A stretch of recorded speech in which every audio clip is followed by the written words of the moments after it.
بسم اللہ الرحمن الرحیم۔ میں درخواست گزار ہوں معروف محقق اور بہت بڑے رائٹر جناب ڈاکٹر ناصر عباس نیئر سے، جو کہ ڈائریکٹر ہیں اردو سائنس بورڈ کے، کہ وہ آج کے ہمارے کلیدی خطاب کے مہمان ہیں، تو وہ تشریف لائیں اور اپنی نشست پر۔ تمام حمد اس اللہ کے لیے ہے جس کی مدح تک بولنے والوں کی رسائی نہیں، جس کی نعمتوں کو گننے والے گن نہیں سکتے اور نہ کوشش کرنے والے اس کا حق ادا کر سکتے ہیں۔ میں درخواست گزار ہوں جناب عبد الباسط مجاہد صاحب سے کہ وہ تشریف لائیں اور کلام الہی سے آغاز سخن فرمائیں۔ جناب عبد الباسط مجاہد۔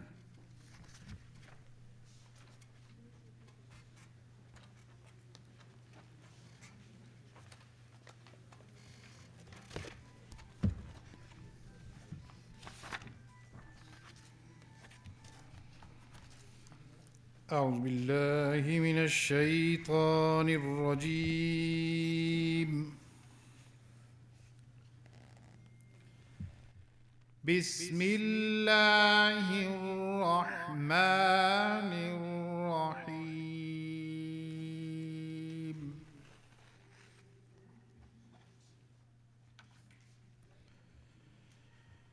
قل إن كان آباؤكم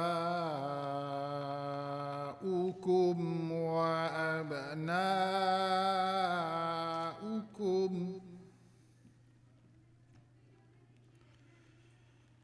وإخوانكم وأزواجكم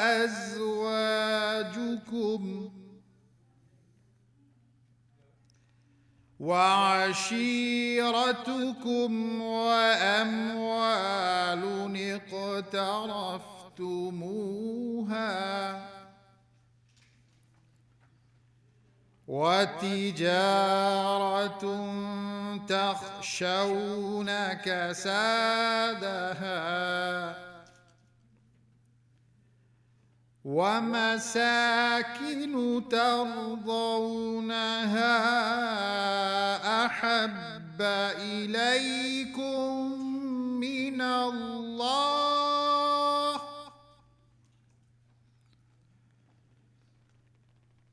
ورسوله وجهاد في سبيله فتربصوا حتى يأتي الله بأمره والله لا يهدي القوم الفاسقين.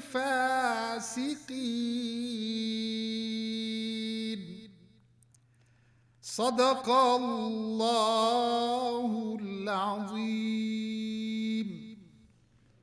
یہ آپ کے سامنے میں نے سورہ توبہ کی آیت نمبر 24 تلاوت کی ہے، اور اس میں اللہ سبحانہ و تعالی ہم سے ارشاد فرما رہے ہیں، اے نبی صلی اللہ علیہ وسلم کہہ دیجئے، اگر تمہارے باپ اور تمہارے بیٹے اور تمہارے بھائی اور تمہاری بیویاں اور تمہارے عزیز و اقارب اور تمہارے وہ مال جو تم نے کمائے ہیں اور تمہارے وہ کاروبار جن کے مان پڑ جانے کا تم کو خوف ہے اور تمہارے وہ گھر جو تم کو پسند ہیں، تم کو اللہ اور اس کے رسول صلی اللہ علیہ وآلہ وسلم اور اس کی راہ میں جہاد سے عزیز تر ہیں، تو انتظار کرو یہاں تک کہ اللہ اپنا فیصلہ تمہارے سامنے لے آئے، اور اللہ فاسق لوگوں کی رہنمائی نہیں کرتا۔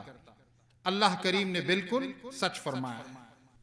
درود و سلام ہو اس ذات مقدسہ پر، آپ کی آل اطہار پر اور اصحاب کرام پر، کہ جب آپ کا ظہور پرنور ہوا تو اس وقت زمین پر بسنے والوں کے مسلک جدا جدا، خواہشیں متفرق، پراگندہ اور راہیں الگ الگ تھیں۔ خداوند عالم نے آپ کی وجہ سے انہیں گمراہی سے ہدایت کی راہ پر لگایا۔ میں ملتمس ہوں جناب رضوان لطیف صاحب سے کہ وہ تشریف لائیں اور ہم سب کے دلوں کو راحت و اطمینان کے نور سے سکون بخشیں۔ جناب رضوان لطیف صاحب۔ صلی اللہ علیہ یا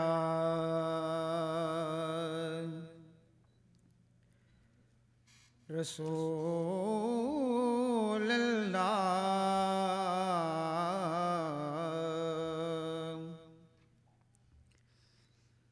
وسلم علیک یا حبیب اللہ۔ جب بھی ذکر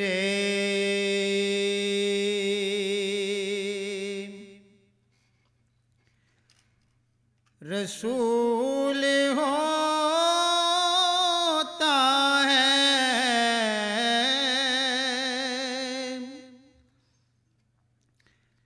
جب بھی ذکر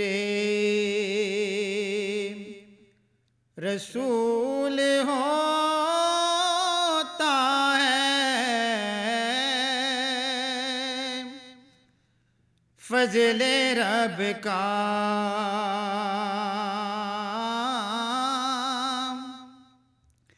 فضل رب کا نزول ہوتا ہے، جب بھی ذکر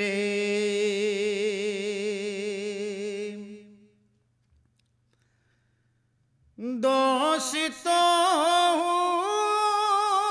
بے مصطفیٰ کا صلہ،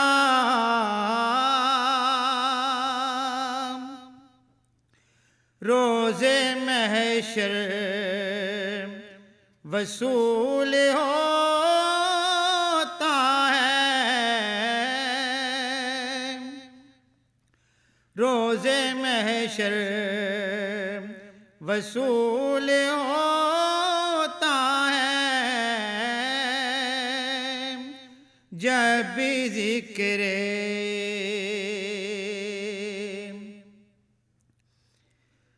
کفر کے درمیان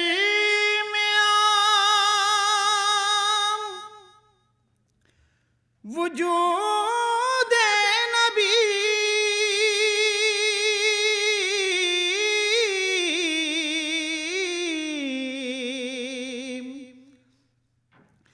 کفر کے درمیان وجود نبی،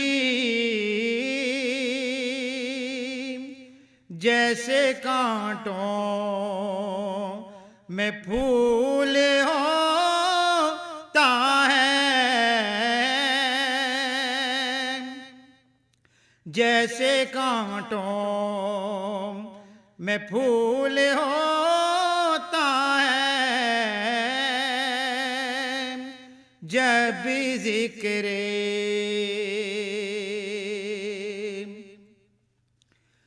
جب نہ دیدار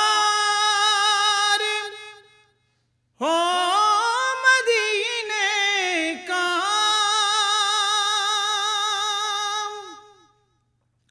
جب نہ دیدار ہو مدینے کا، کتنا صابر ملول ہوتا ہے، کتنا صابر ملول ہوتا ہے، جب بھی ذکر جب بھی ذکر رسول ہوتا ہے۔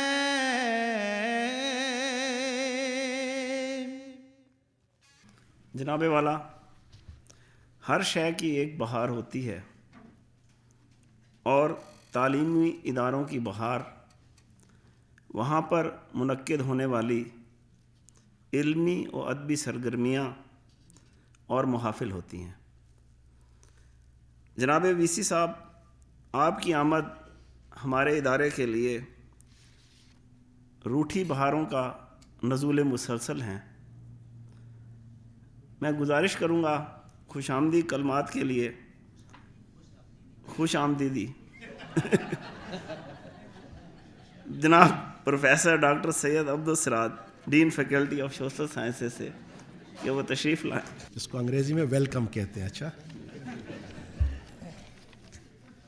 اعوذ باللہ من الشیطان الرجیم، بسم اللہ الرحمن الرحیم۔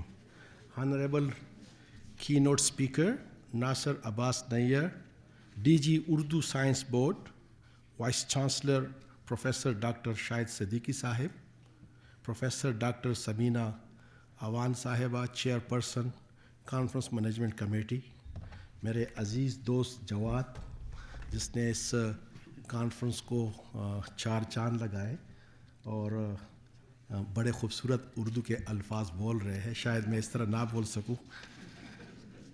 تو distinguished guests, ladies and gentlemen, we feel immense pleasure that the social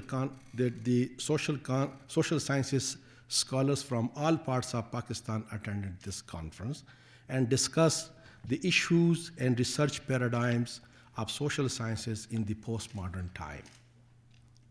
The researcher highlighted that today postmodern society is different than the society we lived a decade before. Research findings and discussion of the conference speakers were generally relating to the fact that postmodern reject meta-narratives. Meta-narrative is basically is a grand theory that unite knowledge and give definite conclusion. And this postmodern in which we are living today is believing in a plurality of facts. It promotes parody, irony, and playfulness. In view of the fact of postmodernism, in view of the impact of postmodernism, the conference speaker stressed that social battle must be fought every day, otherwise competitor will metaphorically take the food away from your plate. The speaker also highlighted that all disciplines of social sciences are equally important and should be recognized at par with other disciplines, as social sciences can play a vital role in the development of society. They viewed that social sector development can be possible only through the freedom of expression, thought, and choices. We are extremely grateful to the speaker, experts, and participants of the conference whose knowledge, expertise, professionalism provided us a luxury of knowledge during the 2-day conference.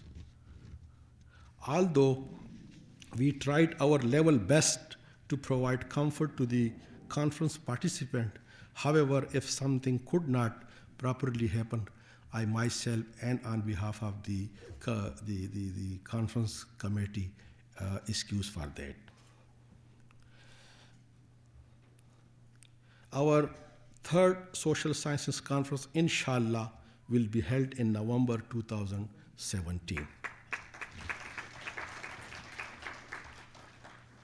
Thank you very much for your participation in this conference, and we look forward to see you again in 2017 in the 3rd International Social Sciences Conference.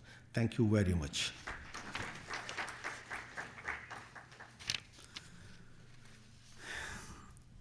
علم و یقین کا تقاضا ہے کہ اس کے مطابق عمل کیا جائے، اور انسان جب میدان علم و عمل سے جڑی کاوش، تحقیق و جستجو کا سفر شروع کرتا ہے تو علوم و فنون کی حقیقتوں کا اظہار اس پر واہ ہوتا ہے، اور ایسی ہی خصوصیتوں کی حامل ایک شخصیت ہمارے درمیان موجود ہیں۔ آپ ڈائریکٹر جنرل ہیں اردو سائنس بورڈ لاہور کے، اور ملک کے معروف محقق اور ادیب ہیں جناب ڈاکٹر ناصر عباس نیّر۔ میں ان سے التماس گزار ہوں کہ تشریف لائیں اور اپنا کلیدی خطبہ کانفرنس کے شرکاء سے کو پیش کریں۔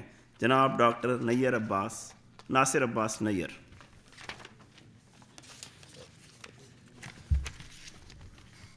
بسم اللہ الرحمن الرحیم۔ ڈاکٹر شاہد صدیقی صاحب، vice chancellor Allama Iqbal open university, professor doctor Abdussiraj صاحب، dean social sciences, doctor Samina Aman صاحبہ، چیئرپرسن شعبہ تاریخ، اور جواد صاحب، اور خواتین و حضرات، میں آپ کے سامنے یہاں تک پہنچتے ہوئے بہت زیادہ گھبرایا ہوا ہوں کہ شاہد صدیقی صاحب نے اور سمینہ امان صاحبہ نے مجھے اتنی بڑی مشکل سے دو چار کر دیا ہے کہ اتنے بزرگ اور اہل دانش اور بڑے لوگوں میں، اور پھر سوشل سائنسز کی کانفرنس میں اردو کا ایک چھوٹا موٹا نقاد ہوں، ادیب ہوں، تو ان کے سامنے اتنے، اور یہ اتنا اہم ترین موضوع ہے ہمارے زمانے کا، تو اس پہ ایک کلیدی خطبہ پڑھنا میرے لیے ایک امتحان ہے۔ بہرحال میں آپ کے سامنے اس امتحان گاہ میں ہوں، تو میں آغاز کرتا ہوں۔ خواتین و حضرات، علامہ اقبال اوپن یونیورسٹی کی دوسری عالمی سوشل سائنسز کانفرنس کے اختتامی اجلاس میں کلیدی خطبہ پیش کرنا میرے لیے واقعی ایک اعزاز ہے۔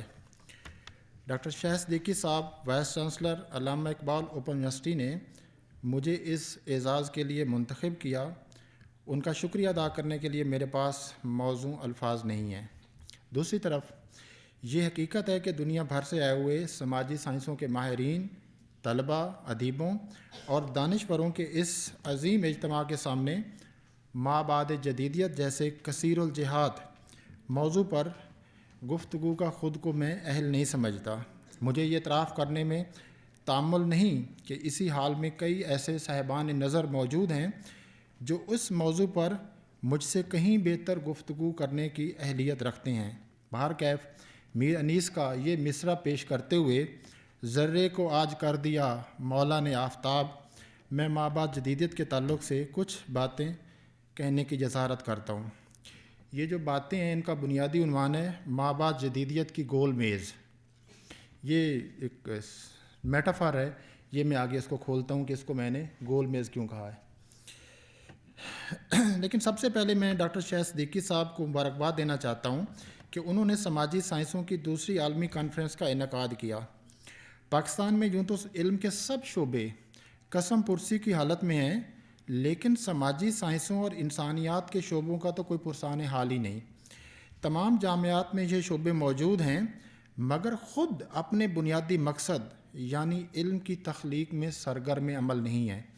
اس بات پہ میں خاص طور پر زور دینا چاہتا ہوں کہ ہمارے ہاں جو ریسرچ پیراڈائم ہے، خاص طور پر سوشل سائنسز میں، انسانیات کے شعبوں میں، وہاں تحقیق کا جو پیراڈائم ہے وہ اب تک زیادہ تر جو پازیٹیوزم کا پیراڈائم تھا، جو ثبوتیت کا پیراڈائم تھا، وہ ہے جو کریشن آف نالج ہے کہ آپ نے علم کریٹ کرنا ہے، مطلب، اور اسی طرح کریٹ کرنا ہے، صرف نیا ویژن نہیں، پورا نیا علم کریٹ کرنا۔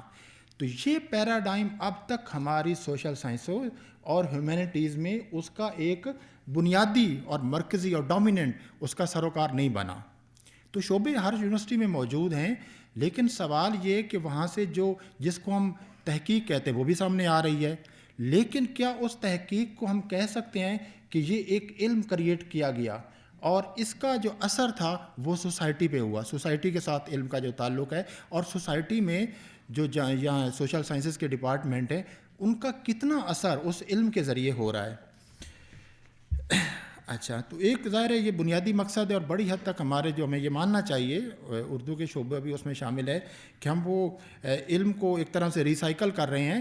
علم کو کریٹ کرنا ابھی تک ہمارا وہ بنیادی نہیں بنا، لیکن کچھ لوگ بلا شبہ ایسے ہیں، ان ایکسیپشنز کا بھی ذکر کرنا چاہیے، وہ موجود ہیں۔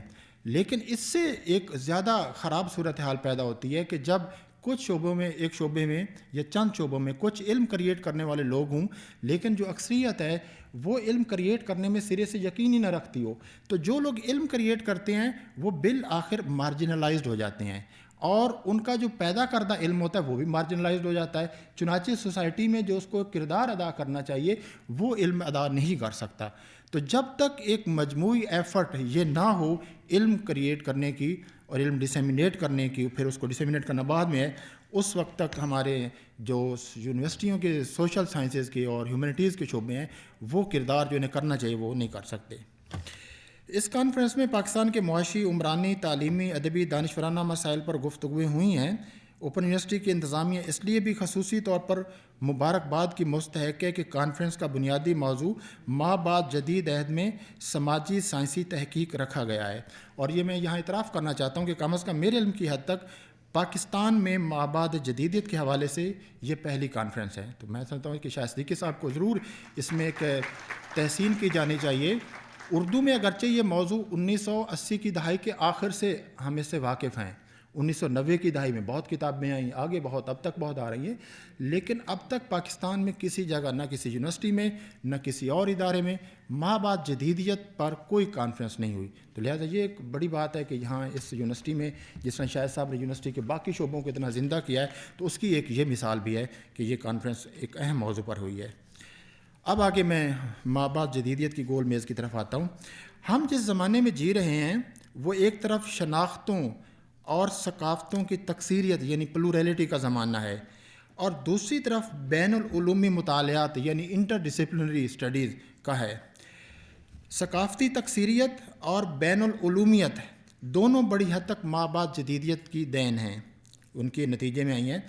زیادہ عرصہ نہیں گزرا جب ہر طرف یعنی ہمارے یہاں اور باقی دنیا میں عظیم اور کبیری بیانی کا چرچا تھا۔ یہ معذرت ابھی سر نے کہا، ڈاکٹر عبدالسراج صاحب نے، میٹا نیریٹو، گرینڈ نیریٹو، تو ہم اس کو اردو والے جو ہیں وہ کہتے ہیں کبیری بیانیے، بڑے بیانیے، نیریٹو بیانیاں، تو گرینڈ نیریٹو کبیری بیانیے۔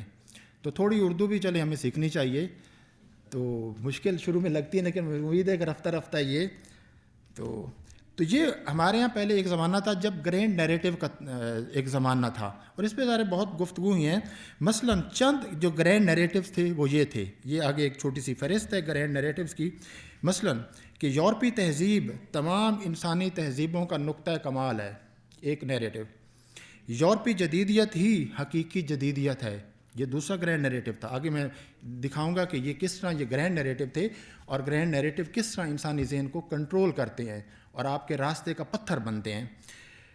اسی طرح فطری سائنسوں اور ٹیکنالوجی میں ترقی جملہ انسانی مسائل کو حل کر سکتے ہیں۔ This was the third grand narrative.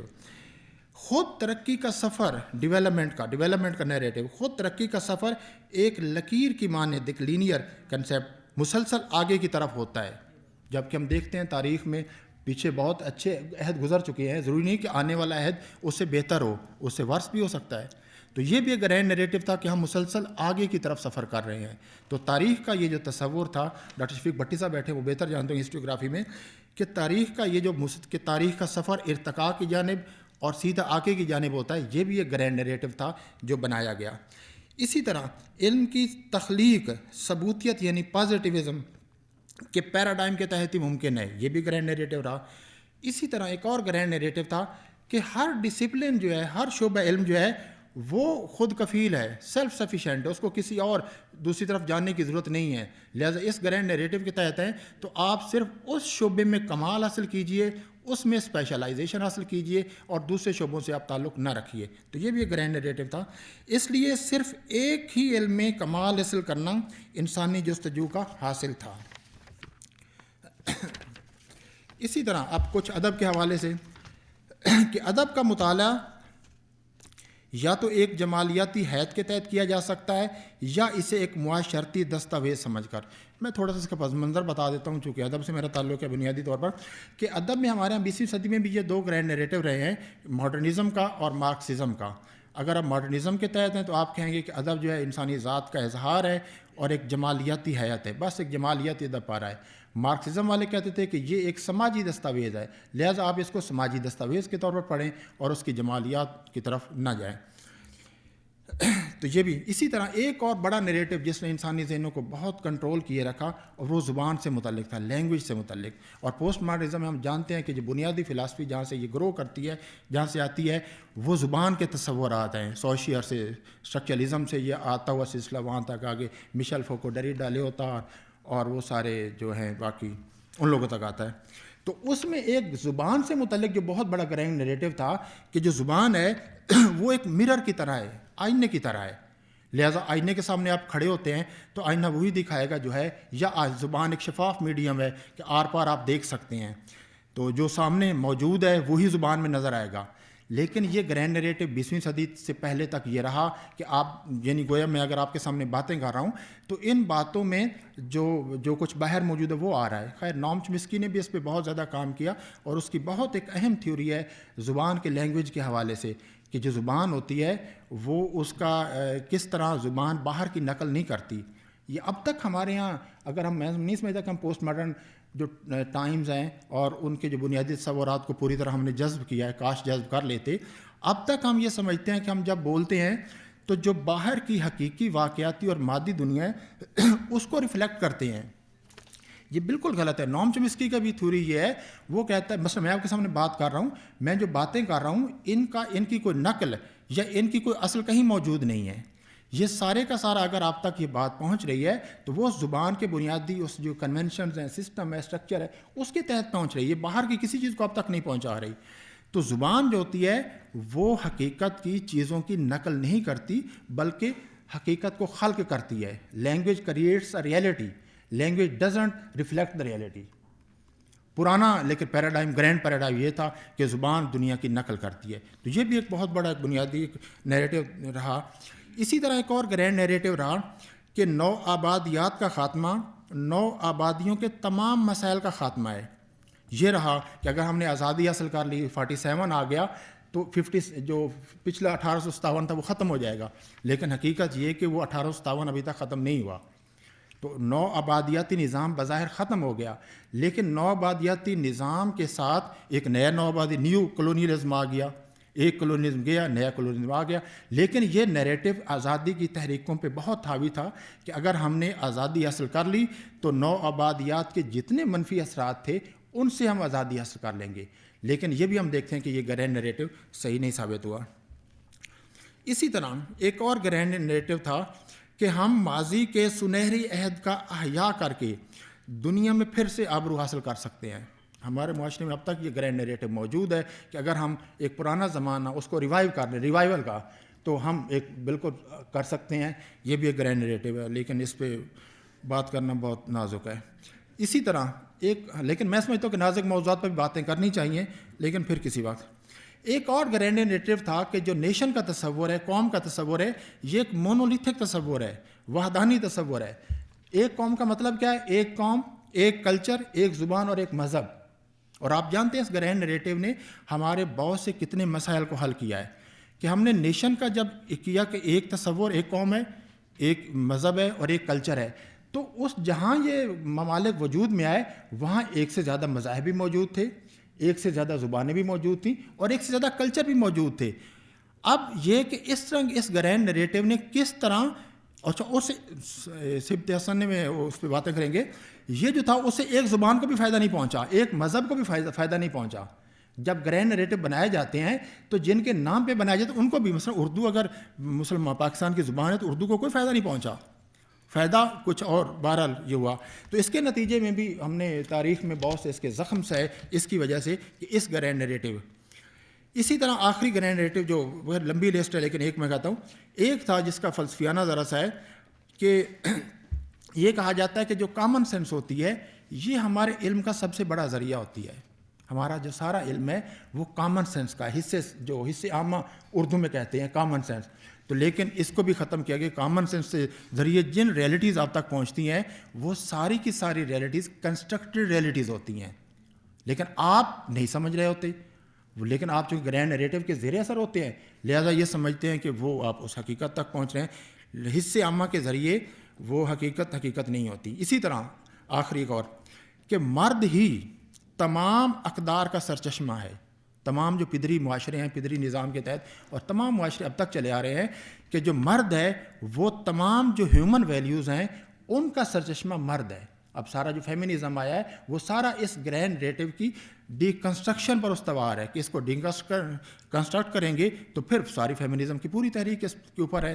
تو اس لیے یہ گرینڈ نیریٹو بھی تھا. اور اس طرح کے کئی بیانیے موجود تھے جو ہمارے ذہنوں پر ایک حاکمانہ ایک اتھارٹیٹیو ہمارے ذہنوں پہ رکھتے تھے اور ہم دنیا کو اور سماج کو ان کے تحت دیکھتے تھے. لیکن 1960 کے بعد دنیا میں اور خود ہمارے ہاں اردو کی حد تک میں کہہ سکتا ہوں کہ 1980 کے بعد یہ جو سارے گرینڈ نیریٹو تھے ان پہ پہلی دفعہ سوالات ہوئے. اگرچہ عالمی سطح پر جو کتاب تھی ان کی لیوتار کی پوسٹ ماڈرن کنڈیشن اور رپورٹ آن نالج جو 1979 میں شائع ہوئی 1979 میں, اس میں یہ کہا گیا کہ یہ جو گرینڈ نیریٹو ہیں ان پہ ہمیں سوالات کرنے چاہیے.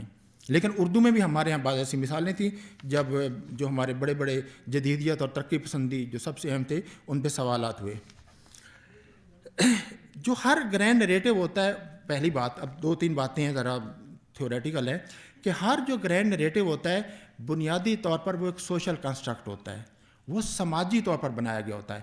اب چونکہ سماجی طور پر بنایا ہوا ہے تو سماج میں جو فورسز ہیں جو قوتیں ہیں, اور وہ قوتیں کون سی ہوتی ہیں, وہ معاشی بھی ہو سکتی ہیں, علمی بھی ہو سکتی ہیں, استاد بھی ہو سکتے ہیں, ہمارے جیسے تھوڑے بہت پڑھے لکھے لوگ بھی ہو سکتے ہیں, ایپسٹیمولوجیکل پاورز بھی ہو سکتی ہیں, ایپسٹیمولوجیکل اسٹریٹجی بھی ہو سکتی ہیں. وہ یا جنہیں بھی سماج میں کوئی بھی ایج, کوئی بھی پوزیشن یا کوئی بھی ذرا سے اقتدار حاصل ہوتا ہے وہ قوتیں ان گرینڈ نیریٹوز کی تشکیل میں حصہ لیتی ہیں. لیکن گرینڈ نیریٹو کی کامیابی یہ ہوتی ہے کہ وہ اس بات کو چھپائے رکھتا ہے, ہمیں پتہ نہیں چلتا. ہم ان کو بالکل الٹیمیٹ سچائیوں کے طور پر لیتے ہیں, لیکن حقیقت یہ ہے کہ وہ الٹیمیٹ سچائیاں نہیں ہوتی, they are all socially constructed realities. تو سوشلی کنسٹرکٹیڈ ریئلٹی اور جو کوئی آبجیکٹیو ریئلٹی یہ بالکل مختلف ہے. لیکن گرینڈ نیریٹو نظر ایسے آتا ہے کہ جیسے وہ ایک آبجیکٹیو ریئلٹی ہے, لیکن وہ ہوتا نہیں ہے. اس لیے ہم کہہ سکتے ہیں کہ کوئی گرینڈ نیریٹو جو ہوتا ہے وہ کسی سچائی, کسی حقیقت کا معروضی اور غیر جانبدارانہ ایک آبجیکٹیو جو ہوتا ہے وہ تصور بالکل نہیں پیش کرتا. اور اس لیے ہم کہہ سکتے ہیں کہ ہر وہ بات جسے ہماری سماجی دنیا میں سچائی کے طور پر پیش کیا جاتا ہے وہ بالادست طبقے کی, جس سے بھی اس کا تعلق ہو, اس کی وضع کردہ سچائی ہوتی ہے, اس کی کنسٹرکٹڈ ریئلٹی ہوتی ہے. مثلا یہ کہنا, اب میں کچھ مثالیں دیتا ہوں, مثلا یہ کہنا کہ یورپی تہذیب تمام انسانی تہذیبوں کا نقطہ کمال ہے. یہ نوآبادیاتی عہد کی تشکیل تھی جس کا بنیادی منشا, بنیادی مقصد دنیا کی محکوم قوموں کی تہذیب کو پسماندہ, وحشی, غیر ترقی یافتہ ثابت کرنا تھا اور ان قوموں کے دلوں میں یورپی تہذیب کی آرزو پیدا کرنا تھا جس کی نمائندگی گورے سول سرونٹ کرتے تھے. یورپ کی جامعات کے دانشور بالکل نہیں کرتے تھے. جب یہ کہا گیا ایشیا میں یا افریقہ میں کہ جو یورپی تہذیب ہے یہ انسانی تہذیبوں کا نقطہ کمال ہے اور تاریخی طور پر جو یورپی جدیدیت ہے اس کو اولیت حاصل ہے, تو اس کا جو بنیادی مقصد اور اس کی نمائندگی جو کرتے تھے وہ یہاں کے سول سرونٹ کرتے تھے. لہٰذا آپ دیکھیے اردو میں کم از کم جو تحریکیں چلیں جدیدیت کی, وہ جدیدیت کی نہیں تھی, وہ ویسٹرنائزیشن کی تھیں. تو اب ہم یہ فرق کر سکتے ہیں کہ what is difference between modernisation اور ویسٹرنائزیشن. تو لیکن اس گرینڈ نیریٹو کے ذریعے جو ایک فرق ہے ویسٹرنائزیشن اور ماڈرنائزیشن, اس میں ماڈرنائزیشن کے حق میں ہر کوئی ہوگا, ہم بھی جاتے ہیں لیکن ماڈرنائزیشن کے نام پر ویسٹرنائزیشن نہیں, اس سے ہیجمنی قائم ہوتی ہے اور آپ کے اندر احساس کمتری پیدا ہوتا ہے. تو جو کوئی بھی گرینڈ نیریٹو آپ کی جو ایک آپ کی اندر احساس کمتری پیدا کرے, آپ کے اندر جو چھپی ہوئی قوتیں ہیں, جو صلاحیتیں ہیں, ان کی جو نشو و نما ہے اس کو نہ ہونے دے, تو اس کا مطلب یہ ہے کہ وہ جیسا نظر آ رہا ہے ویسا نہیں ہے. اسی طرح ایک اور جو تھا, یہ بالکل ایک نئی جو جس پہ اب بحثیں شروع ہوئی ہیں, اردو میں تو خیر ابھی نہیں ہوئی, اردو میں تو بہت سی باتیں نہیں ہوئیں, تو لیکن ہمارے ہاں جو شروع ہو رہی ہیں وہ یہ ہے, یہ کہا گیا کہ یورپ کی جو جدیدیت ہے یہی جدیدیت کا واحد اتھینٹک یعنی مونولیتھک اور اتھینٹک ایک کنسیپٹ ہے. یعنی جدیدیت کا مطلب وہی ہے, ہم جدیدیت بھی چاہتے ہیں لیکن اس جدیدیت کے اس کنسیپٹ پہ سوال بھی اٹھانا چاہتے ہیں کہ کون سی جدیدیت ہم چاہتے ہیں. تو اب پہلے تصور تھا ابھی تک 20ویں صدی تک, 18ویں سے 20ویں صدی تک کہ جو جدیدیت ہوتی ہے یہ صرف ویسٹرن جدیدیت ہے, وہی ایک ہی اس کا ٹیکسٹ ہے, ایک ہی اس کا کینن ہے, وہی ہے. لیکن اب یہ سمجھا جانے لگا ہے کہ میرا میں چھوٹا سا پرسنل واقعہ بتاتا ہوں کہ ایک دفعہ ایک اخبار میں میرا انٹرویو چھپا تو اس میں نے کہا کہ میں ایک نئے کتاب پہ کام کر رہا ہوں جس میں مجھے بتانا چاہتا ہوں کہ جو اردو کی جدیدیت ہے یہ مغربی جدیدیت سے مختلف ہے. جو نون میم راشد ہے, میرا جی ہے جو اردو کے شاعر ہیں, یہ ٹی ایس ایلیٹ اور ایزرا پاؤنڈ کی طرح نہیں ہے. ایزرا پاؤنڈ کو سمجھے, ان کا جو ایک سمبل بنانے کا طریقہ ہے یا چیزوں کو ریپرزینٹ کرنے کا طریقہ ہے وہ ہمارے یہاں میرا جی اور راشد کا الگ ہے. تو میں نے کہا اس کا مطلب یہ کہ ہماری ایک ورنیکولر ماڈرنیٹی تھی, یہ تھی. تو انہوں نے وہ کہنے لگی, وہ جرمن تھی, میری وہ سپروائزر بھی تھیں پوسٹ ڈاکٹریٹ میں, تو کہنے لگی کہ یہ آپ صرف تو ہمارے کو بھول رہے ہیں, ہم بھی نہیں مانتے, ہم جرمن ہیں, ہماری جرمن ماڈرنیٹی ہے یہ بالکل مختلف ہے برٹش ماڈرنیٹی کے, ہم اس کو نہیں مانتے. آپ لوگوں نے, لیکن اردو میں اگر آپ دیکھیں تو ایک ہی لفظ ملے گا, یورپی جدیدیت. وہ کہتے ہیں یورپی جدیدیت نام کی کوئی چیز نہیں ہے, یورپی ماڈرنیٹیز ہیں. جرمن الگ ہے, جرمن کا جو ہائنے ہے وہ فرانس کے بادلیئر سے مختلف ہے, وہ اس طرح نہیں ہے. تو اب جو ہے اس لیے یہ جو گرینڈ نیریٹو تھا کہ یورپی جدیدیت ہی جدیدیت کا واحد اور مستند متن ہے, یہ بھی سوال میں آیا. اور ابھی 2010 اور 2012 میں 2 کتابیں آئی ہیں, میں ان کو کتابوں کے نام بتاتا ہوں. Oxford book of global modernism سے, ماڈرنزم نہیں ہے ماڈرنزم سے, اور دوسری ہے آکسفورڈ بک آف ماڈرنزم سے, جس میں یہ بتایا گیا ہے کہ بلکان سے لے کر چین, افریقہ, ہندوستان, لاطینی امریکہ, ان کے یہاں بھی ماڈرنیٹیز تھیں, لیکن ہم نے ان سب کو سمجھنے کے لیے ایک ہی کینن بنا لیا, ایک ہی کسوٹی اور ایک ہی مقیاس بنا لیا, اور وہ تھا برٹش. یعنی وہ برٹش ماڈرنیٹی تھی, ہم اس کو یورپین ماڈرنیٹی کہتے تھے. تو اس لیے یہ جو گرینڈ نیریٹو تھا یہ بھی اس سوال میں آیا ہے, اور اب اس پہ کافی تحقیق بھی شروع, سوشل سائنسز میں باقاعدہ تحقیق ہے, ملٹیپل ماڈرنٹیز کا تصور ہے.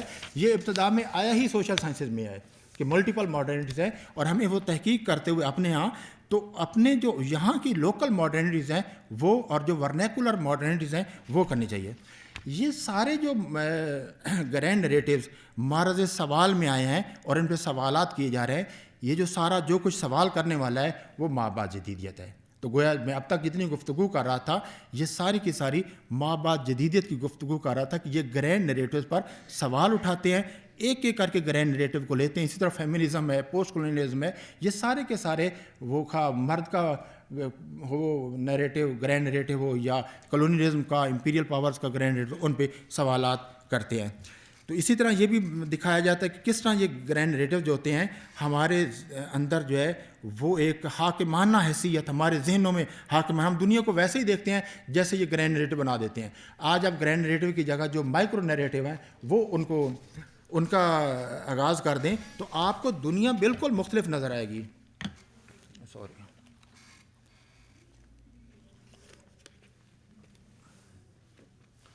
اب میں اس طرف آتا ہوں جہاں سے میں نے آغاز کیا تھا کہ مابعد جدیدیت جو ہے یہ گول میز ہے. یہ ہے کہ جدیدیت اور مابعد جدیدیت میں وہی فرق ہے جو طویل میز اور گول میز میں ہے. طویل میز نظام مراتب ہائرارکی کی حامل ہے. اس میں ایک شخص کو مرکزیت حاصل ہے, وہ ایک الگ نمایاں سب کے سامنے استحقاقی مقام و منصب پریویلیج پوزیشن پر فائز ہے اور اپنے جو دائیں بائیں بیٹھے ہوئے سب لوگوں کو مخاطب ہے. یہ میز, طویل میز استعارہ ہے میں اور تم, ہم اور وہ, یورپی اور ایشیائی, مشرق اور مغرب, مرد اور عورت, حاکم اور ماتحت, مرکز اور حاشیہ, سینٹر اور مارجن. اس کا استعارہ ہے, یا فرد اور سماج کا, ان کی ڈویلٹی, اور جہاں بھی ڈویلٹی ہوگی وہاں ہائرارکی ہوگی.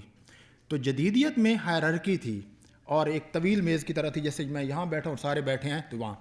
لیکن اس کے مقابلے میں جو مابعد جدیدیت ہے وہ راؤنڈ ٹیبل ہے, وہ ایک گول میز کی طرح ہے. اور چونکہ گول میز میں کوئی مرکز نہیں ہوتا, کوئی کنارہ نہیں ہوتا, اس لیے اس میں کوئی نظام مراتب نہیں, کسی کو کوئی پوزیشن ایسی حاصل نہیں, مگر سب کو یکساں طور پر کلام کرنے یعنی بات کرنے کی پوزیشن حاصل ہے. لہذا جو گول میز ہوتی ہے وہ درجہ بندیوں کے خاتمے, ڈی ہائرارکائزیشن کی مثال ہے. تو پوسٹ ماڈرنزم کا مطلب یہ ہے کہ وہ تمام ہائرارکیز کو چیلنج کرتی ہے, اور ہر ایک کو جو وائس لیس ہیں, جن کے پاس آواز نہیں ہے, جو مارجن ہیں, وہاں بیٹھے ہیں, حاشیے پر بیٹھے ہیں, ان کو بات کرنے کا, خود بات کرنے کا. عورت کی نمائندگی مرد نہیں کر سکتا, کولونائزر کی نمائندگی کولونائزڈ کی نمائندگی کولونائزر نہیں کر سکتا, محکوم کی نمائندگی حاکم نہیں کر سکتا. تو ساری جو مابعد جدیدیت ہے یہ تمام کی تمام جو درجہ بندیاں ہیں اور نظام مراتب ہیں وہ نہیں. ایک اور بات اگر ہم، چونکہ ماں باپ جدیدیت نے ہمیں بہت سینسٹیو بنایا ہے زبان کے سلسلے میں، ہم زبان کو بہت غور سے پڑھیں، زبان کے اندر بہت کچھ آتا ہے، تو اس میں اگر آپ دیکھیں تو جو جدیدیت کی ساری جو استعاراتی نظام تھا اس میں اور کا بہت استعمال تھا. اور جو ہوتا ہے، جو اور اس کو ہم اردو والے کہتے ہیں واو عطف، ٹھیک ہے نا جی. تو اور کا جب آپ استعمال کرتے ہیں تو دونوں کو الگ کر دیتے ہیں، مشرق اور مغرب، ہم اور وہ، مرد اور عورت، یہ اور وہ، مذہب اور سائنس، دنیا اور آخرت. یہ اور جو تھا نا، تو ماں باپ جدیدیت کہتی ہے اور کو نکالیں اور کولن استعمال کریں. جب آپ کولن استعمال کریں گے تو سارے برابر ہوں گے. تو طویل میز میں بہت سے اور ہیں، لیکن جو گول میز کے ادھر بیٹھے ہیں ان کے درمیان صرف ہر جگہ کولن ہے، لہذا دونوں دائیں بائیں دونوں برابر ہیں. تو اس لیے جو ماں باپ جدیدیت کا تصور ہے وہ گول میز اور کولن کا تصور ہے.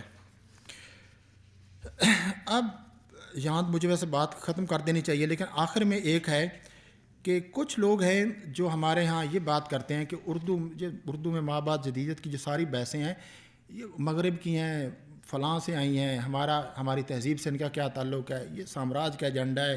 اور ایک یہ کہ وہاں بات نہیں، یہ ماں باپ جدیدیت ختم ہو گئی ہے. تو وہ اس میں دو باتیں میں کہنا چاہتا ہوں. ماں باپ جدیدیت کے 3 حصے ہیں. ایک ہے ماں باپ جدیدیت سٹائل ہے، جو جس عمارت میں بیٹھے ہیں، میرا خیال اگر باہر سے دیکھیں تو یہ پوسٹ ماڈرن سٹائل نظر آئے گا. ابھی میں شاستری کے صاحب سے بھی عرض کر رہا تھا، اس کو دیکھنا بالکل عجیب و غریب تجربہ ہے. تو ماڈرن زمانے میں تو اس طرح کی نہیں تھی. اسی طرح آپ دیکھتے ہیں کہ جو سٹائل کی حد تک وہ ہمارے یہاں بھی ماں باپ نظر آتی ہے. اسی طرح ایک جو صورت حال ہے، کنڈیشن ہے، آپ ساری ہم جو باتیں کر رہے ہیں، آپ یہ تصویریں وہاں دیکھ رہے ہیں، یہ ماڈرن تو نہیں ہے، یہ پوسٹ ماڈرن امیجز کی دنیا ہے. آپ امیج کو دیکھ رہے ہیں. پوسٹ ماڈرنزم میں امیج سب سے اہم ہے. پرسیپشن از مور پاورفل دین ریئلٹی. تو آپ سارے امیج کے ذریعے دیکھ رہے ہیں. آپ کا وقت ریئلٹی کے ساتھ کم گزرتا ہے سوشل میڈیا پر، اور یہ جو جب سے آئے ہیں اسمارٹ فون اس کے زیادہ گزرتا ہے. تو گویا آپ پوسٹ ماڈرن کنڈیشن میں حقیقی طور پر رہ رہے ہیں. آخری بات آ جاتی ہے فلسفے کی، کہ ماں باپ جدیدیت کا جو تیسرا رخ ہے وہ فلسفے کا ہے. اس پہ ہم بحث کر سکتے ہیں کہ جو ماں باپ جدید کا فلسفہ جو یورپ کے دانشوروں نے پیش کیا ہے اس کا کون سا حصہ ہمارے متعلق اور کون سا ہمارے نہیں ہے. لیکن یہ جو لوگ کہتے ہیں کہ جو ماں باپ جدیدیت ہے یہ وہاں ختم ہو گئی، ان کے لیے میں یہ ضرور کہنا چاہتا ہوں ایک بات تو یہ ہے کہ مغرب سے ہمارے یہاں جو چیزیں آتی ہیں، ایک اس کو بھی چیلنج کرنے کی ضرورت ہے کہ ہم اس کو وہاں سے کس طرح لیتے ہیں. ایک طریقہ ہوتا ہے نقل کرنے کا، اور اکثر لوگ یہی سمجھتے ہیں کہ ہم مغرب سے چیزوں کو نقل کرتے ہیں. ایک اصطلاح ہے جس کا ہمارے یہاں کم استعمال ہوتا ہے. جب ہم باہر کی دنیا سے بہت سی چیزیں لیتے ہیں تو ایک طریقہ نقل کا ہو سکتا ہے کہ آپ مکھی پہ مکھی ماریں. دوسرا طریقہ ہے اپروپریٹ کرنے کا. آپ دوسروں کے افکار، فلسفے کو اپروپریٹ کر سکتے ہیں، اپنی ملکیت بنا سکتے ہیں، اس کی اونرشپ ان سے لے کر اپنے پاس لے سکتے ہیں. چونکہ علم اور نظریے کی اونرشپ کسی ایک آدمی کے پاس نہیں ہوتی. علم اور نظریے کی اونرشپ اس کے پاس ہے جو اس کو اچھی طرح جانتا اور سمجھتا ہے، جو اس کا کریٹیکل نالج رکھتا ہے، وہ علم کی اسی کے پاس ہے. فیمنزم کی ہے، اگر عورتیں فیمنزم کے بارے میں علم نہیں رکھتی تو وہ اس کی کوئی ان کے پاس اس کی اونرشپ نہیں ہے. اونرشپ تب ہوگی جب وہ اس ساری جو آزادی ہے، آزادی کے اور جو سارے تصورات ہیں، کیا طریقے ہیں، اسٹریٹجیز ہیں، ان کا علم رکھیں گی. تو ماں باپ جدیدیت جو مغربی ہے، جن لوگوں نے اس کو اپروپریٹ کیا ہے، اپنے اس کو پوری طرح کرٹیکلی اس کا انالیسس کیا ہے اور پھر اس کو اپنی صورتحال سے ریلیٹ کیا ہے، تو انہوں نے نقل نہیں کی، اپروپریٹ کیا ہے. اور دنیا بھر کی تمام تہذیبیں، خواہ وہ عہد وسطیٰ کی مسلمانوں کی تہذیب ہو یا یورپ کی نشت ثانیہ ہو، انہوں نے تمام کے تمام جو تھے وہ دوسری قوموں کے علوم کو اپروپریٹ کیا تھا. تو لہٰذا ماں باپ جدیدیت کو بھی ہم نے اپروپریٹ کیا ہے. اور جہاں تک یہ خیال ہے کہ یہ ختم ہو گئی ہے، ہاں، اپروپریٹ کرنے کے نتیجے میں کیا ہوتا ہے کہ آپ آلٹرنیٹیو تلاش کرتے ہیں. خود ماں باپ جدید ویسے بھی ہے، ماں باپ جدید دوسرا مطلب ہے آلٹرنیٹیو تلاش کرنا. ماں باپ جدید جو ہوتی ہے وہ آلٹرنیٹ تلاش کرتی ہے. اور اس میں ایک کتاب کا ضرور حوالہ دینا چاہوں گا جو ابھی مجھے پڑھنے کا موقع ملا. اس کا میں نے ذکر بھی کیا ہے کہ ڈاکٹر شاہ صدیقی صاحب کی کتاب ہے زبان، صنف اور طاقت. یہ لینگویج، جینڈر اینڈ پاور، یہ آکسفورڈ سے بھی چھپی اور اب اردو ترجمہ بھی اس کا شائع ہو رہا ہے. یہ مجھے پڑھنے کا اتفاق ہوا. تو اس میں جس طرح عورت سے متعلق جو اسٹیریوٹائپ ہیں اور جس طرح انہوں نے بنیادی ریسرچ کی ہے، اور اشتہارات، زبان، ضرب الامثال، بے شمار کئی ہمارے ذہن میں بھی نہیں تھے، ان اسٹیریوٹائپ کو جس طرح دکھایا اور کس طرح وہ اسٹیریوٹائپ گرینڈ نریٹو میں ٹرانسفارم ہو کر ہمارے ذہنوں کو کنٹرول کرتے ہیں، اور ہم عورتوں کو اسی طرح دیکھتے ہیں جس طرح گرینڈ نریٹو دکھاتے ہیں. تو اس طرح تو یہ کتاب ایک اہم کتاب ہے جو پڑھی جانی چاہیے. اس طرح اردو میں بھی بہت سے لوگوں نے اس حوالے سے کام کیے ہیں اور گرینڈ نیریٹیوز کو اس کو کیا ہے اور آلٹرنیٹ تلاش کی ہے. پوسٹ ماڈرنزم کا مطلب یہ ہے کہ آپ آلٹرنیٹ تلاش کریں جو سینٹر فکسٹی ہے اس سے باہر آئے. سینٹر پہ جب بھی زیادہ زور ہوگا اسٹیریوٹائپ ہوں گے. اسٹیریوٹائپ کو توڑنے کا مطلب اور آزادی کے ساتھ ذہنوں کو مکمل طور پر آزاد کرنا, دوسرے علوم سے مدد لینا اور جو غیر روایتی چیزیں ہیں ان کو استعمال کرنا. تو اس کا مطلب اور تاکہ آپ ایک متبادل, ایک ہوتا ہے کاؤنٹر نیریٹو, ایک ہوتا ہے آلٹرنیٹ نیریٹو. کاؤنٹر نیریٹو سے زیادہ اہم ہوتا ہے آلٹرنیٹ نیریٹو. تو آپ دوسروں کو کاؤنٹر کرنے سے زیادہ آلٹرنیٹ تلاش کریں. تو پوسٹ ماڈرنزم جو ہے اس آلٹرنیٹ کی تلاش کرتی ہے. تو میں یہ کہہ رہا تھا ابھی یہ کتاب میں نے منگوائی تھی کتاب وہاں سے باہر سے, لٹریری کرٹیسزم ان دا 21st سینچری. یہ کتاب ہے ان کی, ونسنٹ بی لیچ ان کی کتاب ہے. انہوں نے یہ کہا ہے, انہوں نے کہا کہ یہ جو 21ویں صدی ہے اور 2014 میں یہ کتاب چھپی ہے کہ یہ جو کتاب ہے یہ ایک, انہوں نے کتاب کے ٹائٹل میں رکھا ہے تھیوری رہنساں. تو کچھ لوگ جو کہتے ہیں کہ ماں با جدید ختم ہو گئے, تھیوری کا خاتمہ ہو گیا, ان کو یہ ضرور کتاب پڑھنی چاہیے. ٹیری گلٹن کی 2008 میں چھپنے والی کتاب آفٹر تھیوری کے بعد اس کتاب کو ضرور دیکھنا چاہیے کہ مغرب میں بھی اس وقت جو ہے وہ جو سب سے جس کی مدد سے یونیورسٹیوں میں تمام جو تحقیق یا باقی جو ایک انٹلیکچوئل ورلڈ ہے جس میں جتنی بحثیں ہو رہی ہیں وہ ساری کی ساری اسی ماڈرنزم کے ہیں. ہاں کچھ نئی اصطلاحات ضرور آئی ہیں, ان کا میں ذکر کر دوں پوسٹ ماڈرنزم کتابوں, جیسے الٹر ماڈرنزم, کاسمو ماڈرنزم, ڈیجیٹل ماڈرنزم اور میٹا ماڈرنزم, ٹرانس ماڈرنزم. لیکن یہ ساری کی ساری وقتی اصطلاحات ہیں جو بنیادی اصطلاحات ہیں جو ہمارے زمانے کی جس کے تحت ہم جی رہے ہیں اور جو ہمیں ایک آزادی کے ساتھ ہر چیز کو چیلنج, ہر بڑے نیریٹو کو چیلنج اور ہر آدمی کو اپنے اس پیراڈائم کے ساتھ بات کرنے کا حق دیتی ہے, وہ پاسٹ ماڈرنزم ہے. اور شاید اسی نے مجھے آپ سے اس گفتگو کا ایک موقع بھی دیا. بہت شکریہ. بہت بہت شکریہ. یہ تھے ڈاکٹر ناصر عباس نیر جو علم و فنون کی پوشیدہ حقیقتوں کو ہمارے سامنے نہایت آسان الفاظ میں بیان فرما رہے تھے اور ساتھ ہی ہمارے لیے تحقیق اور جستجو کے نئے دریچے بھی وا کر رہے تھے. معزز سامعین, ہماری یہ جو اختتامی تقریب ہے یہ علامہ اقبال اوپن یونیورسٹی کے ویڈیو کانفرنسنگ کے ذریعے ہمارے مختلف ریجنز میں لائیو نشر ہو رہی ہے.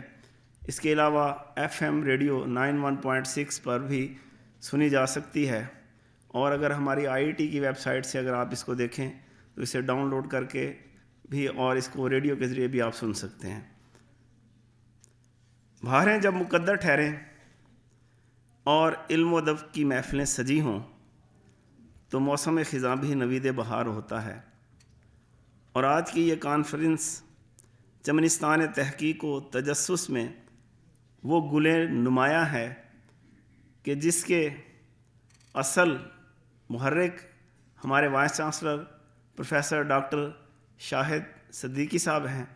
میں ملتمس ہوں جناب professor doctor Shahid Siddiqui voice chancellor Allama Iqbal open university سے کہ وہ تشریف لائیں اور اپنا صدارتی خطبہ شرکائے کانفرنس سے بیان فرمائیں. جناب پروفیسر ڈاکٹر شاہد صدیقی.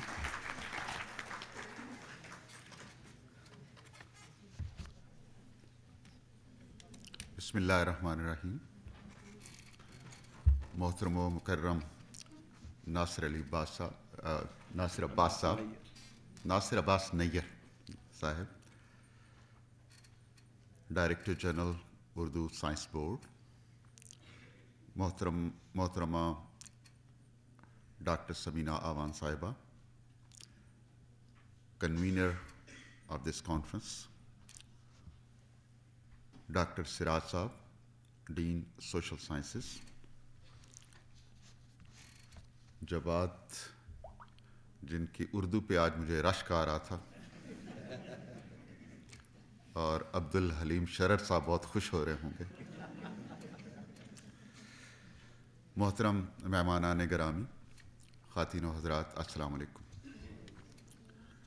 آج کے اس پرمغز مقالے کے بعد میرا خیال ہے کہ میرا کام صرف یہ ہوگا کہ آپ سب کا شکریہ ادا کروں, خاص طور پہ وہ ہمارے پیپر پریزنٹرز جو باہر سے آئے، اسلام آباد کے باہر سے مختلف شہروں سے تشریف لائے، مختلف یونیورسٹیوں سے تشریف لائے، اور ہمارے وہ انٹرنیشنل پریزنٹرز جو آن لائن ہمارے ساتھ رہے، اور ہمارے جو علامہ اقبال اوپن یونیورسٹی کے مختلف ریجنل آفسز میں یہ کانفرنس سنی جا رہی تھی، اور وہ ورچولی ہمارے ساتھ پارٹیسپیٹ بھی کر رہے تھے، ان سب کا شکریہ۔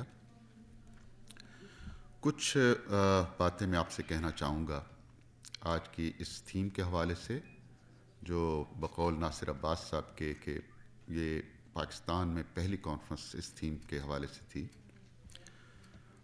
یہ جو ٹیم ہے ہماری کانفرنس کی، انہوں نے بڑی محنت کی، اور بہت سارے تھیمز تھے ہمارے سامنے جس میں ہم نے سلیکٹ کرنا تھا، اور یہ تھیم جو ہے اس کو ہم نے سب کی رائے یہ تھی کہ اس تھیم کو آنا چاہیے اور اس پہ بحث ہونی چاہیے۔ جو ایک پالیٹکس ہوتی ہے، پالیٹکس آف سینٹر، اس کو سمجھنا بڑا ضروری ہے کہ سینٹر کی پالیٹکس کا مطلب یہ ہے کہ جو مرکز میں زوراور ہوگا، اس کی باتیں، اس کی پریکٹسز وہ معتبر ٹھہریں گی، جو وہ کہے گا وہ نارم بن جائے گا، جو وہ کہے گا وہ سٹینڈرڈ ہوگا، اور جو پیریفری میں لوگ ہیں، جو حاشیے کا لفظ انہوں نے استعمال کیا، پیریفری میں دائرے کے، جو وہ کہیں گے وہ ایب نارمل ہوگا، جو وہ کہیں گے یا بولیں گے یا پریکٹس کریں گے وہ سب سٹینڈرڈ ہوگا۔ یہ وہ پالیٹکس آف سینٹر ہے جس میں زوراور اور طاقتور گروپس جو ہیں ان کی پوری کوشش یہ ہوتی ہے کہ اسٹیٹس کو برقرار رہے۔ اس اسٹیٹس کو برقرار رکھنے میں فائدہ یہ ہوتا ہے کہ جو پاور ہے وہ انہی کے پاس رہتی ہے، اور ان کی پوری کوشش یہ ہوتی ہے کہ ثابت کیا جائے کہ جو پیریفری کے لوگ ہیں، سویلائزیشن ہیں، زبانیں ہیں، کلچرز ہیں، وہ سب سٹینڈرڈ ہیں، اور اس کے اوپر جب وہ بات کرتے ہیں they look down upon those languages, practices and groups of people۔ اب کوشش یہ ہوتی ہے کہ یہ اس میں کوئی چینج نہ آنے پائے، یہ جو ریلیشن شپ ہے سینٹر اور پیریفری کا، اس میں چینج نہ آنے پائے۔ اور یہ جو پوسٹ ماڈرنزم ہے یہ بیسیکلی ایک بلو ہے پالیٹکس آف سینٹر کے لیے، اور وہ کیسے ہے وہ تھوڑا سا میں ایکسپلین کروں گا، کیونکہ میرا اپنا بیک گراؤنڈ لنگوسٹکس کا ہے، لینگویج کا ہے، تو اس حوالے سے میں بتاؤں گا کہ ایک زبان جو ہے پوسٹ ماڈرنزم میں کیا کردار ادا کرتی ہے۔ زبان کے حوالے سے جو ایک رجت پسندانہ ایک ویو ہے وہ یہ ہے کہ زبان جو ہے وہ ایک پیسو چیز ہے، ایک نیوٹرل چیز ہے اور جامد چیز ہے، اور اس کا واحد فنکشن یہ ہے کہ یہ ایک ٹول آف کمیونیکیشن ہے، دوسروں تک اپنے خیالات، اپنے آراء، اپنے جذبات پہنچانے کا نام ہے۔ لیکن جو کچھ ریسرچز آئیں انہوں نے یہ ثابت کیا کہ زبان جو ہے اتنی معصوم نہیں ہے، زبان صرف ٹول آف کمیونیکیشن نہیں ہے، بلکہ زبان جو ہے اس سے بڑھ کے ہے۔ زبان صرف ترسیل کا کام نہیں کرتی بلکہ تخلیق کا کام بھی کرتی ہے۔ زبان جو ہے وہ ریالٹی کو، سو کالڈ ریالٹی کو صرف دوسروں تک پہنچاتی نہیں ہے بلکہ ان کو کنسٹرکٹ بھی کرتی ہے۔ تو یہ ایک ہمارے سب کے لیے ایک بڑا اچنبھا تھا کہ کیا زبان جو ہے وہ ریالٹی کو کریٹ کر سکتی ہے، تخلیق کر سکتی ہے، اور اس کی تھوڑا سا میں آگے بیان کروں گا کیسے تخلیق کرتی ہے۔ تو ایک تو یہ فنکشن سامنے آیا کہ زبان کا جو ایک فنکشن ہے وہ صرف کمیونیکیشن نہیں ہے بلکہ کنسٹرکشن آف ریالٹی بھی ہے۔ دوسرا بہت عام فنکشن جو ہمارے سامنے آیا وہ ہے کہ زبان پرپیچویٹ بھی کرتی ہے آئیڈیاز کو، اسٹیریوٹائپس کو، گرینڈ نیریٹیوز کو، ایک نسل سے دوسری نسل تک، ایک وقت سے دوسرے وقت تک، ایک پیریڈ سے دوسرے پیریڈ تک۔ تو اس کا مطلب یہ ہوا کہ زبان جو ہے ایک جامد چیز نہیں ہے، ایک نیوٹرل چیز نہیں ہے، ایک پیسو چیز نہیں ہے، بلکہ اس سے بڑھ کے ایک بہت ہی طاقتور ایک ٹول ہے. اور اس کا جمود کے بارے میں تھوڑا سا میں بتانا چاہوں گا کہ زبان میں جو الفاظ ہم برتتے ہیں، ہر لفظ کا ایک ڈکشنری میننگ ہے یا لٹرل میننگ ہے. یہاں تک تو ایک جمود کو ہم تسلیم کرتے ہیں، لیکن ہر لفظ کا ایک کونوٹیٹو میننگ ہے. تو یہ جو کونوٹیشن ہوتی ہے، وہ کونوٹیشن جو ہے وہ لوز ایسوسیشن آف میننگ ہے جو سوسائٹی جوڑتی ہے. ہر لفظ کے بارے میں ایک سوسائٹی کے پاورفل گروپس، یہ ذہن میں رکھنا چاہیے، زوراور گروپس ہر لفظ کے ساتھ ایک ایسوسیٹ کرتے ہیں میننگ کو. تو عام زندگی میں جو کونوٹیٹو میننگز ہیں وہ حاوی ہو جاتے ہیں لٹرل میننگ پہ. اب ہم دیکھتے ہیں کہ جو گرینڈ نیریٹیوز کی بات ہوئی یا میٹا نیریٹیو کی بات ہوئی یا اسٹیریوٹائپس کی بات ہوئی، وہ چیز کیا ہے؟ اسٹیریوٹائپ کیا چیز ہے؟ اسٹیریوٹائپ کو اگر ڈیفائن کریں آسان لفظوں میں تو stereotype is a statement which is yet to be tested. اس کا کوئی سائنٹیفک بیسس نہیں ہوتا. ایک چیز مشہور ہو گئی اور وہ مشہور ہو گئی. اب اسٹیریوٹائپس جو ہیں وہ دو طریقوں سے اسٹرینتھن ہوتی ہیں. پہلا طریقہ یہ ہے کہ جتنا زیادہ ان کو استعمال کیا جائے گا اتنا ہی زیادہ وہ پاورفل ہوں گے. کوئی بھی آپ اسٹیریوٹائپ لے لیں، مثلا کچھ اسٹیریوٹائپس کا ڈاکٹر صاحب نے ذکر کیا، ان کو بار بار ہم دہرائیں گے، لکھیں گے، بولیں گے تو وہ اسٹرینتھن ہوں گی. دوسرا ان کا سورس اسٹرینتھ کا یہ ہے کہ ہمارے جو سوشل انسٹیٹیوشنس ہیں، جس میں فیملی ہے، جس میں ایجوکیشنل انسٹیٹیوشنس ہیں، جس میں جوڈیشری ہے، میڈیا ہے، وہ اگر ان کو لیجیٹیمیٹ کرے گا تو وہ جو نیریٹو ہے وہ اسٹرینتھن ہوگا، وہ ایک ریالٹی کی صورت میں ہمارے سامنے آئے گا. اب ہم دیکھتے ہیں کہ ہمارے جو سوشل انسٹیٹیوشنس ہیں، کچھ کا میں نے ذکر کیا ہے، فیملی ہے اور ایجوکیشنل انسٹیٹیوشنس ہیں، جوڈیشری ہے، میڈیا ہے، یہ سب ایک ٹول کو استعمال کر رہے ہیں. یہ بڑا ایک اہم پوائنٹ ہے. ان سب کا ٹول ایک ہے اور وہ ہے زبان. اب یہ دیکھیے کہ زبان جو ہے یہ کس طرح اتنی اہم ہو گئی کہ یہ ریالٹی کو تخلیق کرے. ابھی ہم نے کہا ہے کہ سوشل انسٹیٹیوشنز ریالٹی کو تخلیق کرتے ہیں اور وہ ٹول استعمال کرتے ہیں زبان کا. تو زبان کیسے اتنی اہم ہو گئی؟ ایک اٹالین تھنکر ہیں گرامچی، انہوں نے یہ بحث کی ہے کہ ہیجمنی جو ہے وہ کیا ہے. اپنی جو ان کی کتاب ہے پریزن نوٹ بکس میں ہیجمنی کے حوالے سے وہ دو اپروچز کے بارے میں ذکر کرتے ہیں کہ ایک اپروچ ہے آپ کی پولیٹیکل سوسائٹی کی اور ایک سول سوسائٹی کی. پولیٹیکل سوسائٹی میں جو استعمال کی جاتی ہیں چیزیں لائک آرمی ہے یا پولیس ہے یا بروٹل بیوروکریسی ہے، لیکن سول سوسائٹی میں جو چیزیں ہم دیکھتے ہیں کہ تعلیمی ادارے ہیں، زبان ہے، کلچر ہے. تو یہ دو اپروچز ہیں ہیجمنی کے لیے، دوسروں کے ذہنوں دوسروں کو کنٹرول کرنے کے لیے. پہلی اپروچ جو ہے پولیٹیکل سوسائٹی والی، وہ کوئرسیو اپروچ ہے جس میں کوئرژن کا یا پاور کا استعمال ہوتا ہے. لیکن دوسری اپروچ جو ہے سول سوسائٹی جس کو استعمال کرتی ہے وہ ڈسکرسیو اپروچ ہے جس میں ڈسکورس کا استعمال ہوتا ہے. اب پہلی اپروچ جو ہے جو کوئرشن پہ بلیو کرتی ہے، وہ لوگوں کو مجبور کر سکتی ہے کہ جس طرح کا بیہیویئر ایک زوراور گروپ چاہتا ہے کہ مارجنلائز گروپس بیہیو کرے، وہ کرتا ہے جو مارجنلائز گروپ ہے.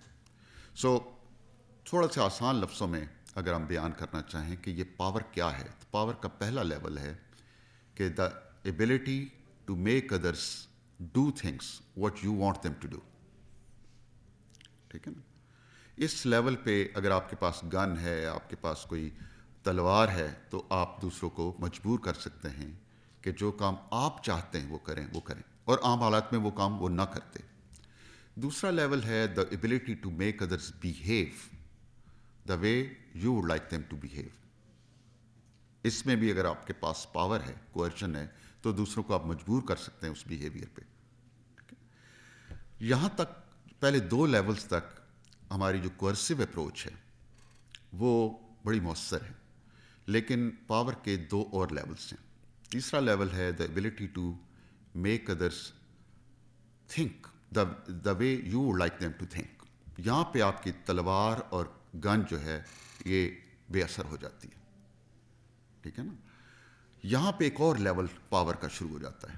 اور چوتھا لیول ہے the ability to make others feel the way you would like them to feel. اب جب پاور کے جو 2 لیولز ہیں اس میں کوئرسو اپروچ آپ کی بے اثر ہو جاتی ہے، وہاں سے شروع ہوتا ہے رول ڈسکرسو اپروچ کا، ڈسکورس کا، لینگویج کا، کلچر کا، ایجوکیشن کا. کیونکہ پہلی اپروچ جو ہے وہ آپ کی باڈیز کو کنٹرول کرتی ہے، لیکن دوسری اپروچ آپ کے ذہنوں کو کنٹرول کرتی ہے. اور آپ تاریخ میں دیکھیں تو جتنی آپ سامراج کی تاریخ کو دیکھتے ہیں اس میں انہوں نے کوئرسو اپروچ کے ساتھ ساتھ زبان اور ادب کے حوالے سے بھی ان کو as a tool of hegemony استعمال کیا ہے. اور اس کی تفصیل آپ دیکھ سکتے ہیں، ایڈورڈ سعید کی کتاب ہے اورینٹلزم میں، کہ کیسے ادب کو استعمال کیا گیا ٹو ہیجمنائز. اب کیسے ہوتا ہے؟ کیونکہ زبان جو ہے یہ صرف ٹول آف کمیونیکیشن نہیں ہے بلکہ یہ آئیڈینٹی مارکر بھی ہے. اور یہیں سے زوراور جو گروپس ہیں زبان کی مدد سے وہ آئیڈینٹیز تخلیق کرتے ہیں اپنے لیے، گلوریفائڈ آئیڈینٹی، اور جو ادرس ہیں ان کے لیے ایک سٹگمیٹائزڈ آئیڈینٹی تخلیق کرتے ہیں. اپنے لیے ایک ایسے ان کا لیونگ، ان کی زبان، ان کی کلچر، ان کا ادب وہ اعلیٰ مقام پہ اسے رکھتے ہیں، اور دوسروں کا ادب اور ان کا کلچر، ان کی زبان جو ہے اس کو بڑی نچلی سطح پہ رکھتے ہیں. تو یہ وہ پالیٹکس ہے لینگویج کی جو آئیڈینٹیز کو تخلیق کرتی ہے. اور اسی وجہ سے ہم کہتے ہیں کہ language is not just a neutral and passive phenomenon, but it's a highly political phenomenon which is directly linked with politics and power. اب ہم دیکھتے ہیں کہ یہ فردر اس کو ہم آگے دیکھیں کہ یہ پاور کے ساتھ اس کا تعلق کیا ہے. تو اس کو مزید ہمیں سمجھنے میں مدد ملتی ہے جب ہم فوکو کی تھیوری دیکھتے ہیں کہ کیسے ٹرائنگل بنتی ہے، پاور، ڈسکورس اور سوشل ریالٹی. کہ کیسے ایک پاورفل پرسن یا گروپ آف پیپل یا کنٹری ایک خاص طرح کے ڈسکورس کو کنسٹرکٹ کرتے ہیں، ویلیڈیٹ کرتے ہیں، لیجیٹیمائز کرتے ہیں، پاپولرائز کرتے ہیں، اور پھر کیسے وہ ڈسکورس جو ہے خاص طرح کی سوشل ریالٹی کو جنم دیتا ہے، اور کیسے وہ سوشل ریالٹی جسٹیفائی کرتی ہے آل دا ایکشنز آف پاور. تو یہ وہ ٹرائنگل ہے جو فوکو کی کتاب ہے نالج پاور. اس کو دیکھیں کیسے ایک پاور جو ہے وہ ایک کنسٹرکٹ کرتی ہے ڈسکورس کو، اور کیسے بدلے میں وہ ڈسکورس جو ہے اس پاور کو جسٹیفائی کرتا ہے. تو یہ چولی دامن کا ساتھ ہے پاور کا اور پالیٹکس کا.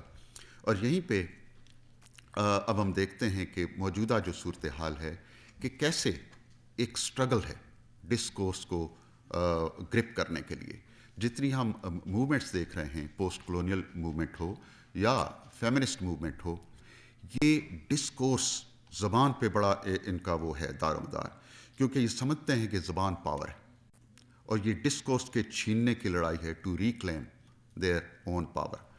تو میرا خیال ہے کہ یہ ایک جو تھیم تھا، ہم نے جب بیٹھے ہم نے سوچا کہ یہ بحث جو ہے اب آنی چاہیے سوشل سائنٹسٹ کے درمیان بھی، کہ پوسٹ ماڈرن جو ہے ایک اپروچ، وہ کیا اپروچ ہے؟ یہ اینٹی ہیجمونک اپروچ ہے، جہاں پہ جو ہمارے ہیجمونک سٹرکچرز ہیں ان کو ہم اسٹیٹس کو ہم ایک ضرب لگاتے ہیں تھرو پوسٹ، کیونکہ یہاں پہ کوئی ریالٹی جو ہے وہ فائنل ریالٹی نہیں ہے. یہاں سے ہم چلتے ہیں کہ reality has a multiple versions, ٹھیک ہے، اور کیسے سوشل انسٹیٹیوشن جو ہیں کنسٹرکٹ کر رہے ہیں. اور اس میں خاص بات یہ ہے جو امید کی بات ہے کہ ڈسکورس اور لینگویج صرف ہیجمنی کے لیے استعمال نہیں ہوتی، بلکہ اس کو مزاحمت کے لیے بھی استعمال کیا جا سکتا ہے.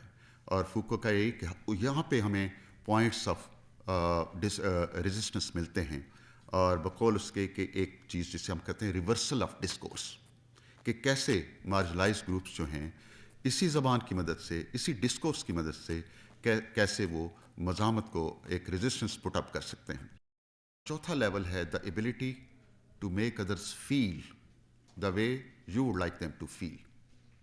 اب جب پاور کے جو 2 لیولس ہیں اس میں کوئرسو اپروچ آپ کی بے اثر ہو جاتی ہے، وہاں سے شروع ہوتا ہے رول ڈسکرسو اپروچ کا، ڈسکورس کا، لینگویج کا، کلچر کا، ایجوکیشن کا، کیونکہ پہلی اپروچ جو ہے وہ آپ کی باڈیز کو کنٹرول کرتی ہے، لیکن دوسری اپروچ آپ کے ذہنوں کو کنٹرول کرتی ہے۔ اور آپ تاریخ میں دیکھیں تو جتنی آپ سامراج کی تاریخ کو دیکھتے ہیں اس میں انہوں نے کوئرسو اپروچ کے ساتھ ساتھ زبان اور ادب کے حوالے سے بھی ان کو as a tool of hegemony استعمال کیا ہے، اور اس کی تفصیل آپ دیکھ سکتے ہیں، ایڈورڈ سعید کی کتاب ہے اورینٹلزم میں، کہ کیسے ادب کو استعمال کیا گیا ٹو ہیجمنائز۔ اب کیسے ہوتا ہے؟ کیونکہ زبان جو ہے یہ صرف ٹول آف کمیونیکیشن نہیں ہے، بلکہ یہ آئیڈینٹی مارکر بھی ہے، اور یہیں سے زوراور جو گروپس ہیں زبان کی مدد سے وہ آئیڈینٹیز تخلیق کرتے ہیں، اپنے لیے گلوریفائڈ آئیڈینٹی، اور جو ادرس ہیں ان کے لیے ایک سٹگمیٹائزڈ آئیڈینٹی تخلیق کرتے ہیں، اپنے لیے ایک ایسے ان کا لیونگ، ان کی زبان، ان کی کلچر، ان کا ادب وہ اعلیٰ مقام پہ اسے رکھتے ہیں، اور دوسروں کا ادب اور ان کا کلچر، ان کی زبان جو ہے اس کو بڑی نچلی سطح پہ رکھتے ہیں۔ تو یہ وہ پالیٹکس ہے لینگویج کی جو آئیڈینٹیز کو تخلیق کرتی ہے، اور اسی وجہ سے ہم کہتے ہیں کہ language is not just a neutral and passive phenomenon, but it's a highly political phenomenon which is directly linked with politics and power. اب ہم دیکھتے ہیں کہ یہ فردر اس کو ہم آگے دیکھیں کہ یہ پاور کے ساتھ اس کا تعلق کیا ہے، تو اس کو مزید ہمیں سمجھنے میں مدد ملتی ہے جب ہم فوکو کی تھیوری دیکھتے ہیں کہ کیسے ٹرائنگل بنتی ہے، پاور، ڈسکورس اور سوشل ریالٹی، کہ کیسے ایک پاورفل پرسن یا گروپ آف پیپل یا کنٹری ایک خاص طرح کے ڈسکورس کو کنسٹرکٹ کرتے ہیں، ویلیڈیٹ کرتے ہیں، لیجیٹیمائز کرتے ہیں، پاپولرائز کرتے ہیں، اور پھر کیسے وہ ڈسکورس جو ہے خاص طرح کی سوشل ریالٹی کو جنم دیتا ہے، اور کیسے وہ سوشل ریالٹی جسٹیفائی کرتی ہے آل دا ایکشنز آف پاور۔ تو یہ وہ ٹرائنگل ہے، جو فوکو کی کتاب ہے نالج پاور، اس کو دیکھیں کیسے ایک پاور جو ہے وہ ایک کنسٹرکٹ کرتی ہے ڈسکورس کو، اور کیسے بدلے میں وہ ڈسکورس جو ہے اس پاور کو جسٹیفائی کرتا ہے۔ تو یہ چولی دامن کا ساتھ ہے پاور کا اور پالیٹکس کا، اور یہیں پہ اب ہم دیکھتے ہیں کہ موجودہ جو صورتحال ہے کہ کیسے ایک سٹرگل ہے ڈسکورس کو گرپ کرنے کے لیے۔ جتنی ہم موومنٹس دیکھ رہے ہیں، پوسٹ کلونیل موومنٹ ہو یا فیمنسٹ موومنٹ ہو، یہ ڈسکورس زبان پہ بڑا ان کا وہ ہے دار و مدار، کیونکہ یہ سمجھتے ہیں کہ زبان پاور ہے، اور یہ ڈسکورس کے چھیننے کی لڑائی ہے to reclaim their own power. تو میرا خیال ہے کہ یہ ایک جو تھیم تھا، ہم نے جب بیٹھے ہم نے سوچا کہ یہ بحث جو ہے اب آنی چاہیے سوشل سائنٹسٹ کے درمیان بھی، کہ پوسٹ ماڈرن جو ہے ایک اپروچ، وہ کیا اپروچ ہے؟ یہ اینٹی ہیجمونک اپروچ ہے، جہاں پہ جو ہمارے ہیجمونک سٹرکچرز ہیں ان کو ہم اسٹیٹس کو ہم ایک ضرب لگاتے ہیں تھرو پوسٹ، کیونکہ یہاں پہ کوئی ریالٹی جو ہے وہ فائنل ریالٹی نہیں ہے۔ یہاں سے ہم چلتے ہیں کہ reality has a multiple versions, ٹھیک ہے، اور کیسے سوشل انسٹیٹیوشن جو ہیں کنسٹرکٹ کر رہے ہیں۔ اور اس میں خاص بات یہ ہے جو امید کی بات ہے کہ ڈسکورس اور لینگویج صرف ہیجمنی کے لیے استعمال نہیں ہوتی، بلکہ اس کو مزاحمت کے لیے بھی استعمال کیا جا سکتا ہے۔ اور فوکو کا یہی کہ یہاں پہ ہمیں پوائنٹس آف ریزسٹنس ملتے ہیں، اور بقول اس کے کہ ایک چیز جسے ہم کہتے ہیں ریورسل آف ڈسکورس، کہ کیسے مارجنلائز گروپس جو ہیں اسی زبان کی مدد سے، اسی ڈسکورس کی مدد سے کیسے وہ مزاحمت کو ایک ریزسٹنس پٹ اپ کر سکتے ہیں۔ یہ میرا خیال میں نے تھینکس کہنا تھا، لیکن میں زیادہ کہہ گیا، لیکن آخر میں آپ سب لوگوں کا بہت شکریہ، آپ آئے، اور خاص طور پہ ہمارے پیپر پریزنٹرز، خاص طور پہ ہمارے آڈینس جو دور دراز کے شہروں سے آئے، آپ سب کا بہت شکریہ. اور انشاءاللہ نومبر میں ہم اسی طرح کا کوئی بہت ہی انٹرسٹنگ موضوع رکھیں گے، اور آپ کے پیپرز بہت ہی اچھے کوالٹی پیپرز تھے، اور انشاءاللہ ہم چاہیں گے کہ ایک بک پروسیڈنگس ہم کریں گے. اور پھر ہمارے جرنلز بھی ہیں، 8 ہمارے ریسرچ جرنلز ہیں. انشاءاللہ ہم سلیکٹڈ جو پیپرز ہیں آپ کے، وہ ہم اپنے جرنلز میں چھاپیں گے. آپ کی آمد کا، اور خاص طور پہ ڈاکٹر ناصر عباس صاحب کی آمد کا بہت شکریہ. Thank you. بہت بہت شکریہ. ریت زمانہ ہے کہ جب ایک نقش محو ہوتا ہے تو دوسرا نقش بھرتا ہے، اور جب ایک فصل تیار ہو کر گر جاتی ہے تو دوسری فصل کھڑی ہو جاتی ہے.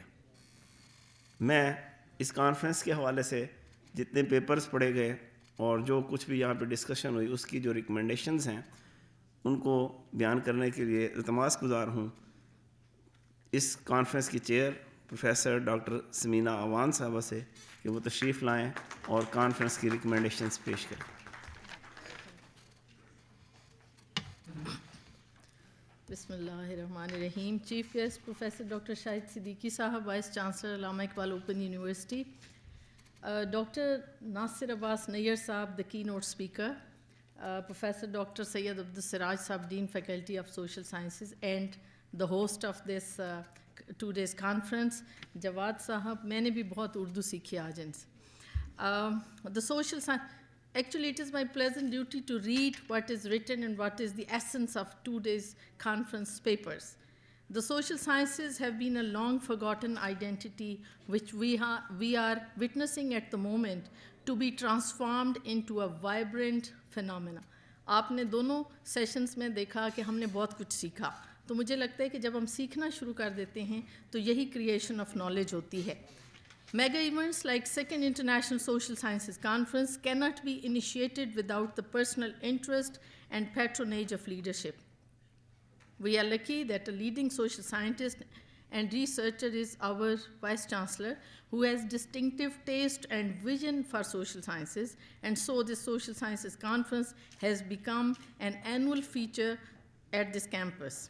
Besides, Dr. Saab is encouraging to hold conferences in each discipline of social sciences. Open University during last 2 years has emerged as the leading university in research and postgraduate studies due to his efforts. Thank you, Mr. Vice Chancellor. I also recognize and appreciate the role of Higher Education Commission for patronizing social sciences. HEC has provided support, patronage and funding to this Social Sciences Conference, and I hope that HEC will continue this cooperation and support in future. All the papers of this conference would be published in the form of proceedings, conference proceedings, and the best papers would be published in a social sciences, Journal of Social Science and Humanities special issue. Conference is an important platform for researchers and scholars to get together and discuss the major challenges and issues of society.